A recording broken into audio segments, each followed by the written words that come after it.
Hello and welcome to Riverside Crafts this afternoon. I'm Ray and we're going to be looking at doing this card here that is a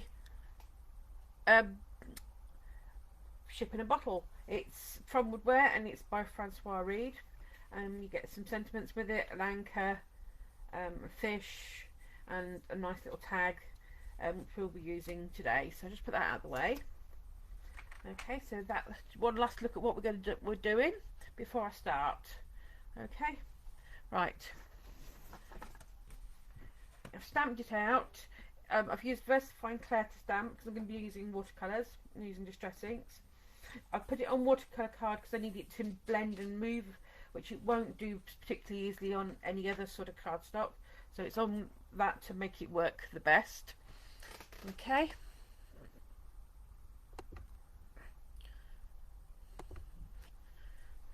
I've got my blending mat just here and I'm going to be putting my distress inks on there, so I can start with that.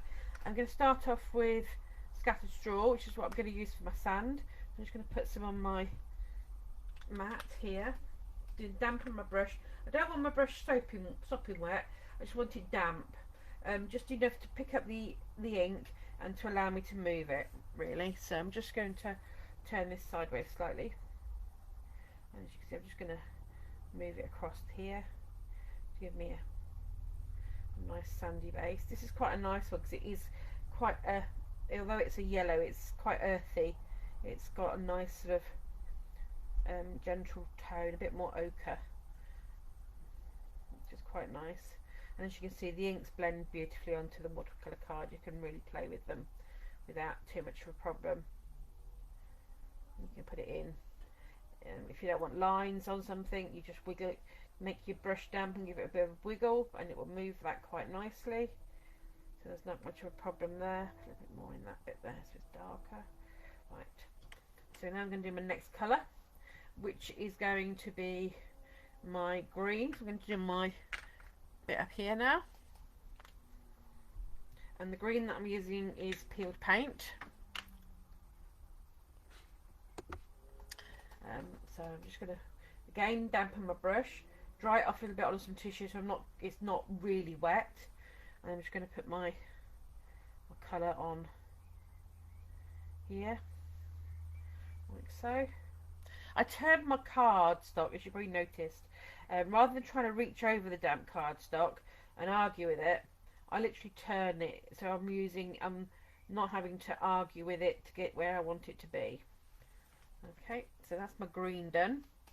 I'm going to do a little bit of green over here as well because I've got some more green right up here, more seaweed type things. So I'm just going to put that in. Put a little bit more darker colour there. There we go. So that's that bit done. Okay.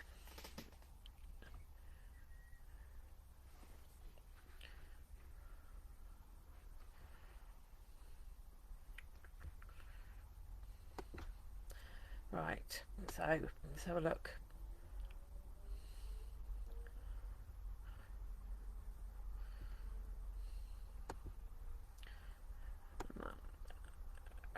Okay, my next colour is going to be a little bit of pink from a jellyfish.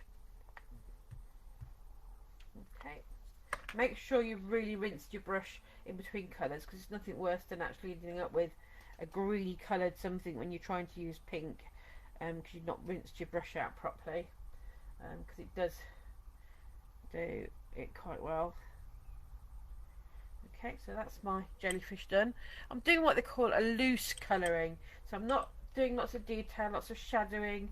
I'm not busy trying to make it look perfectly organised. I'm just sort of trying to do it. I'm going to do my fish now, and I'm using carved pumpkin. It's a nice bright orange, so I'm just going to do these here in this sort of nice bright orange. Which is quite cool.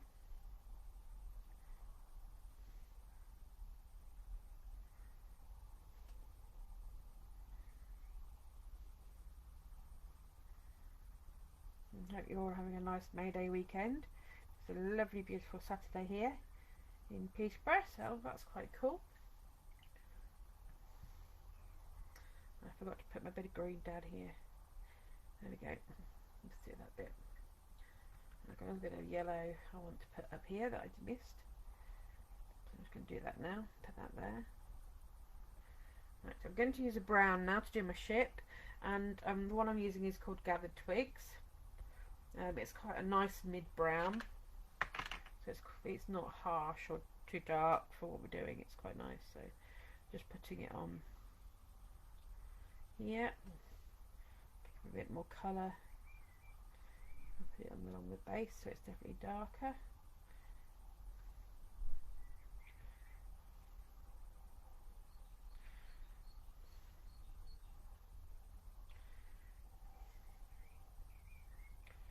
I'm just going to do these rocks here with the same brown, just to bring them in. Okay, so now the next bit I'm going to do is the blue. Okay, now the blue that I've used is called Stormy Sky. It's a really nice blue. It's just got a real sort of warmth to it, which seems strange for a blue, but it has. It's quite natural looking, so I quite like it. Right, so I'm going to pick this up. I'm going to keep it quite wet because I want it to move. So I'm keeping what I'm doing quite wet, and I'm not taking too much time over it.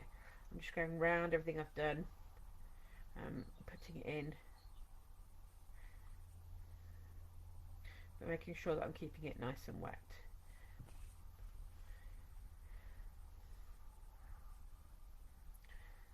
Okay. Okay, we're doing this bit here now. Doing quite well, I think. It's going alright today.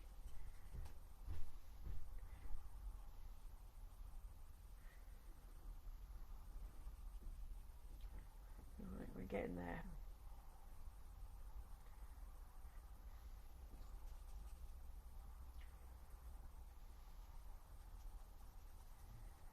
A bit more water. The blue's getting, it's drying up on the brush.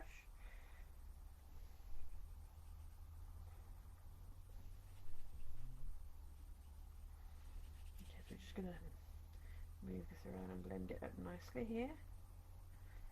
Right, so that's the blue done around my outside edge. Now this bit here and the neck of a bottle I've done in speckled eggs, so there's sort of like a bluey green, that sort of colour that the old bottles were, if that makes sense.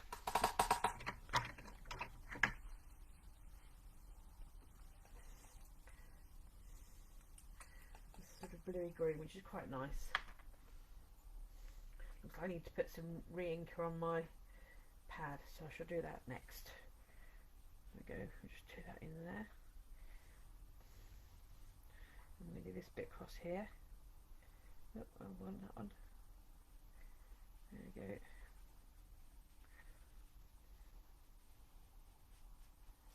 Now I've got a bit of water where I don't want it, a bit of ink where I'm not looking, I don't really want it there. So I'm just going to put some water on it and just blend it down and then pick it up with the tissue so that I can get rid of the bits that I've got that have come out the edge where I've not been as neat as I should be. Okay, so that's basically my bit done there for us. Put that out of the way so I don't put my hand in it. My next thing was to trim this down a bit because it's a little bit big for what I want. So I'm just going to trim it down. Okay, I use a Fiskars little guillotine, mainly because I quite like sort of just being. And I'm using the edges of the bottle as my guide for where to cut it, so it's fairly even all the way around the bottle. I haven't coloured the cork, so I need to do that next before I stop with the watercolour and get rid of everything. We just do the cork bit. Again, I'm using the same brown as I did for the ship, so I'm still using my Gathered Twigs for that one. So I'm just going to put a little bit more along this edge here, like so.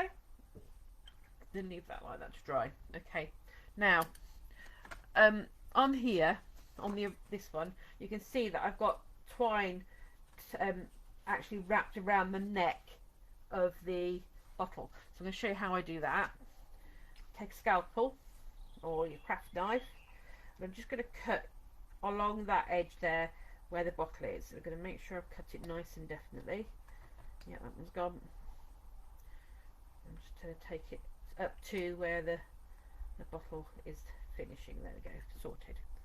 Right, some twine.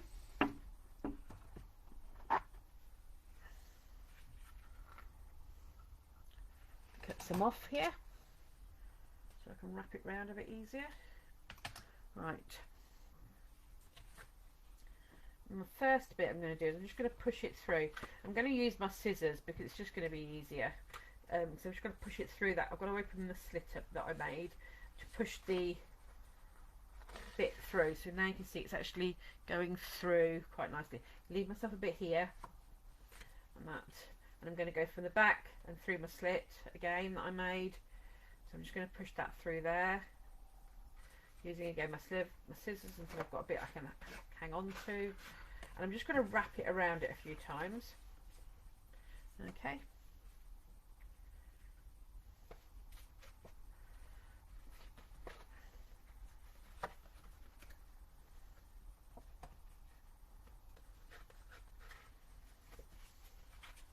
So I'm doing it a few times just to go around it, doing the same thing each time, pushing it through so it's working quite nicely, picking it up and wrapping it round.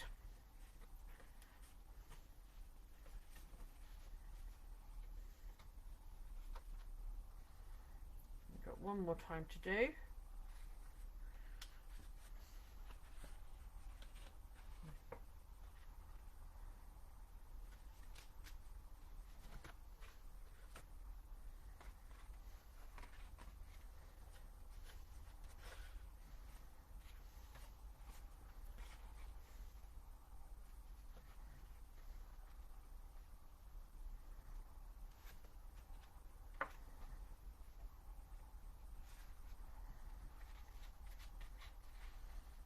I'll do it for a minute. That's 3 times around it, which is quite nice. Right, I'm going to put some colour on because I've got some distress inks. I want to blend around my distress ink with distress ink to age the look of the cardstock and also for the name. Now I'm going to use the same brown as what I was using to do everything else. So I'm using the same colour. So I'm still using gathered twigs. Okay, and I'm just going to use it to colour my tag. So that changes it then. It also helps to blend in if you're using different cardstock. So like for my bit I've just done the colouring on, I've used a piece of watercolour card, but I got little bits left over from something else, and I've used a different card to do my sentiments. But by just blending the edges on it, it'll take away the differences in the colour tones and make them all feel the same. So it just takes that edge off it. Okay, so it's just a way of also bringing in different cardstocks so that they all work quite well together.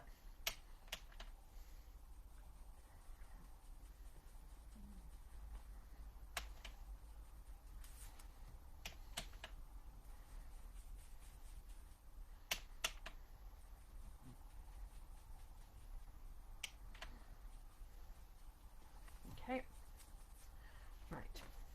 Now while I'm doing my blending, I'm going to blend in all my bits of cardstock that I'm going to be using. And so my cardstock was 6x6, but my actual card base is a lot bigger. So what I've done is rather than putting a split in between what I'm doing, I've just cut my papers, and that will naturally leave me my bit there to sort of go around. So I'm just going to put a little bit of the gathered twigs on this as well. So it just helps. I'm using a blending brush mainly because it's a bit quicker for me, but using your distress inks on your papers is quite a good way of taking out some of them, especially if they're quite a bright colour and it wasn't quite what you wanted. Try a corner with a bit of distress ink on it, and you might find that actually that's a lot better than what you were anticipating. You've got more colour to what you were looking for from doing it, so it works quite well. So aging the papers up can help change it look a little bit more how you would I've liked it to look. If it's just too bright, too clean.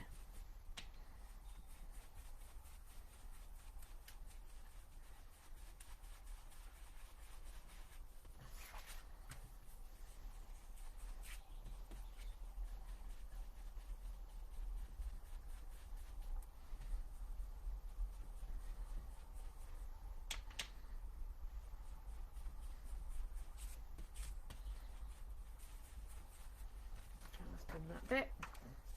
I've got one more piece to do.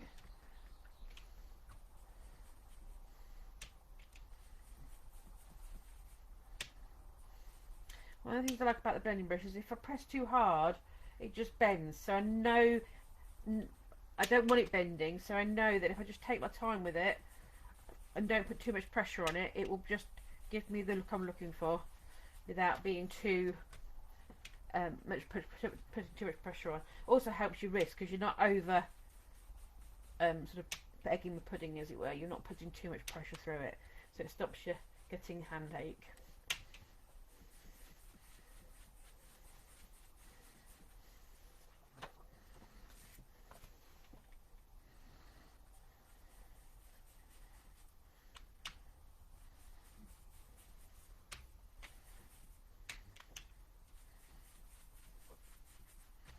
And this is just a piece of the cardstock that I I put through an embossing folder. One with dots on. They never really date, so it doesn't matter how old it is or how new it is or who's made it.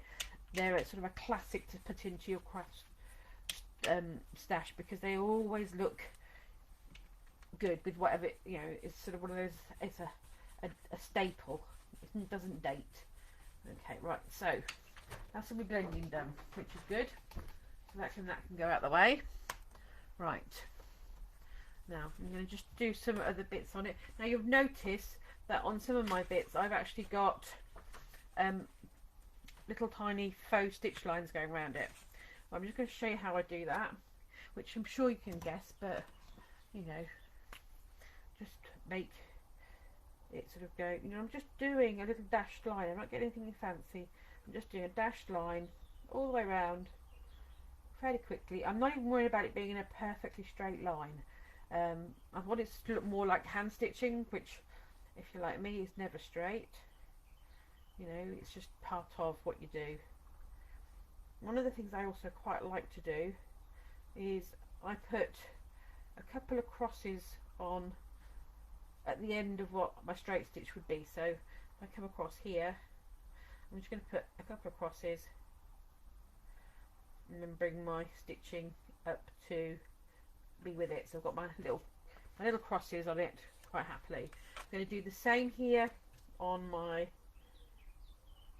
topper. So I'm going round again, middle stitching.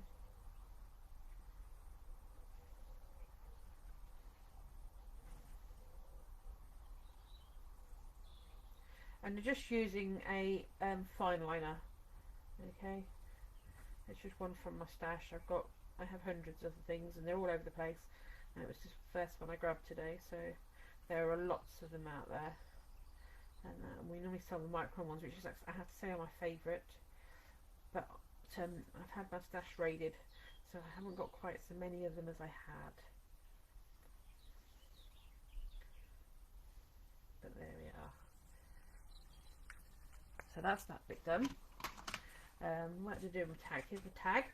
Right, now I want my tag to look like it's been attached on top of what I've just done. So I'm just going to put it, fold my in half, and then I'm going to put one piece through. Okay, so it's going to look like I've got a tag sort of hanging there. Alright, and then I'm going to tie it on up here. Now I've got some string hanging at the back, but don't worry about that for a minute, because I'm going to sort that out while I'm doing things in just a second. And that can go there, and that's going to sit just there. Right, so now I just need some sticky pads. I'm going to use foam pads because they are going to give me a little bit of additional height, which I quite like for this project.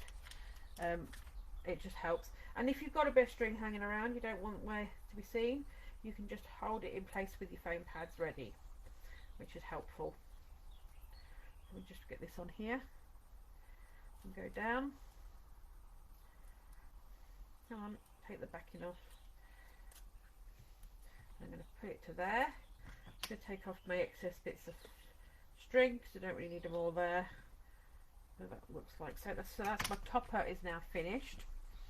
Okay, glue would be good. I'm going to use my favourite, all-time favourite glue, which is the Pin Flare bookbinding glue, and I use this because it does what it says. It's really nice glue. It runs really well. You can get a really nice fine bead from it, which is good. If you remember to put the lid on properly, you don't get it blocked up. And I have to say I'm not very good at doing that one. I keep forgetting my lids, so I end up with a blocked up piece, which is not so good. So I'm going to stick that one there. I would have preferred to put this on navy card, but I haven't got any left, and I forgot to pick it up when I was in the shop yesterday, so I will have to wait until I go next time. Okay, I'll try and get that the same level if I can.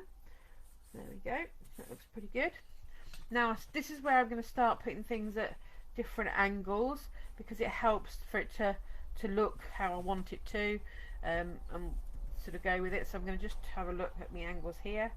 I put that one that way, and I'm going to glue it. You can put foam pads in, but if you know, you just got to take it a bit and remember to put things in, and give yourself a bit of space around them, because if you do too many foam pads in, it starts to make it a bit difficult to get in an envelope, which is not so easy. And if it won't go through that little letter thing, they charge you extra, don't they? So we need to make sure that it will go through.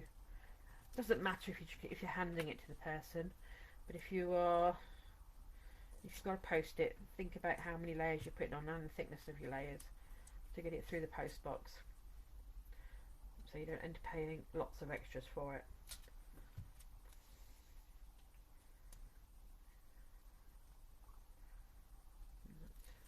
Foam pads. There we go. Put this one in, and it can go sort of there. Right. And then this one's going to sit here. I quite like putting things at across, different to where you would normally think to put things. I think it works quite nicely if you've got a bit of a odd sort of that. And if you struggle to line things up, this works really well, because you don't have to worry about it being lined up, because you're not having to pan, you're not thinking about it, so it helps. So it's a great one if you're somebody that doesn't get them all nice and square easily. This is a great way of hiding it up, and you get to see more of your decorative papers this way, which is quite nice. Right, so here we go, and now I'll put that one on there like so. There we go. That is my card. So the cardstock, the pattern paper is from my stash, so it's sort of whatever you got around, and then, as I said, just using the blue cardstock, watercolour cardstock. That is the Crafter's Companion watercolour cardstock, which takes watercolour really nicely, no problems there. And then we just finish that one up. So I hope you enjoyed watching me do this one with the bottle on it. So I had a great time doing it, so thank you very much. Take care, and I'll see you next week. Bye bye.